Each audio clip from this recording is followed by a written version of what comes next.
এখন যে জমিদার বাড়িটির সামনে দাঁড়িয়ে আছি এটি হচ্ছে বাগেরহাট জেলার ফকিরহাট উপজেলার নোয়াপাড়া মোড়ে অবস্থিত নোয়াপাড়া জমিদার বাড়ির সামনে। এটি হচ্ছে বাবু শৈলেন্দ্রনাথ ঘোষ নির্মাণ করেছিলেন। এই তো কিছুক্ষণ আগে বৃষ্টি হয়েছে, বাড়িতে ঢুকতে হবে মাটির রাস্তা পেরিয়ে, প্রচুর পরিমাণ কাদামাটি। বাড়ির রাস্তায় ঢুকে পড়লাম, চোখ দুটো সরাসরি চলে গেল রাজকীয় এক দ্বিতল কাছারি ঘরের দিকে। দোতলা এক রাজকীয় প্রাসাদ জলজীর্ণ হয়ে দাঁড়িয়ে আছে। নানান ধরনের কারুকার্য এখনো তার শরীর জুড়ে স্পষ্ট, কিন্তু শ্যাওলা পরে সবগুলো একটা শ্যাওলার আস্তরণ তৈরি হয়েছে, মনে হচ্ছে শ্যাওলার রং। কাছারি ঘরের ভিতর দিয়ে বাড়ির ভিতরে প্রবেশ করলাম। সাদা রঙের এক দুর্গা মন্দির, যেখানে এখনো নিয়মিত পূজা অর্চনা হয়। একটা কুকুর শুয়ে আছে মন্দির এরিয়াতে। আমারে দেখা মাত্র ঘেউ ঘেউ শুরু করলো। আগন্তুকের আগমন তার হয়তো পছন্দ হয়নি।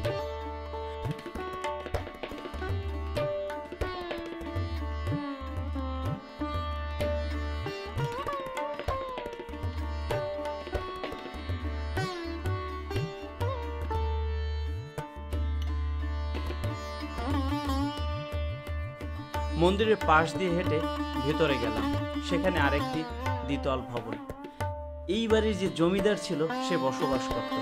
ভবনটি ভূমিকম্প প্রতিরোধক বলেই এই এলাকায় একটা জনশ্রুতি আছে। এ বাড়িতেই থাকতেন জমিদার। এখন এখানে থাকেন একজন সেবক।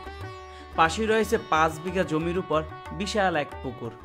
সেই পুকুরে যাওয়ার মতো অবস্থা হয়নি, কারণ সেখানে এই বাড়ির নারীরা তখন স্নান করতেছিল, তাই আমি আর ওদিকে পা বাড়াইনি। এখনো এই বাড়িতে সপরিবারে বসবাস করেছেন জমিদারের চতুর্থ পুরুষ মিলন ঘোষ। তবে তারা নতুন আরেকটি একতলা ভবন তৈরি করে সেখানেই থাকছেন। জমিদার তার স্ত্রীকে অনেক ভালোবাসতেন। তার নাম ছিল নীলা।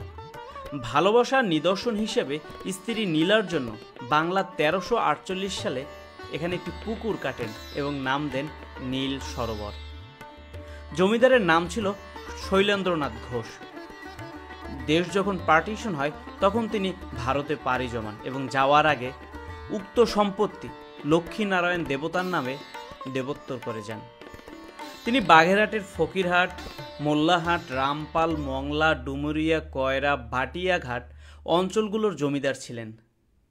জমিদার চলে যাওয়ার পর এখন এই বাড়িতে বসবাস করেছেন 80 বছর বয়সী পুরোহিত। তিনি নাকি তৎকালীন সময় এই মন্দিরের পুরোহিত ছিলেন। পুরোহিত রবীন ভট্টাচার্য তার 2 ছেলে সহ এখনো এখানে বসবাস করেন। এই হচ্ছে বাগেরহাটের ঐতিহাসিক এক জমিদার বাড়ির গল্প। সবাই ভালো থাকবেন আর বহিমিয়ান ফয়সালের সাথে থাকবেন।